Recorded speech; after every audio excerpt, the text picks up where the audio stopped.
So, I am here to discuss about the computer programming tool, the HTML.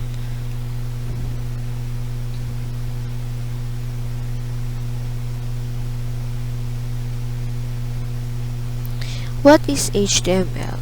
HTML stands for Hypertext Markup Language, Document Layout, and Hyperlink Specification language used to create web pages.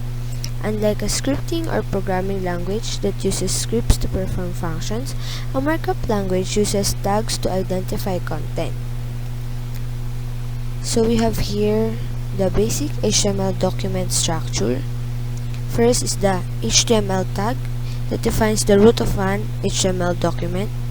It is the beginning of the HTML. And then the second one is the head tag, defines information about the document including metadata and scripts. The head of an HTML file contains all of the non-visual elements that help make the page work. So dito natin ilalagay yung title natin to sa head. And then the third one is the body tag, wherein defines the document's actual code body. Usually follows the head tag. All visual structural elements are contained within the tag pair, such as headings, paragraphs, lists, quotes, images, and the links.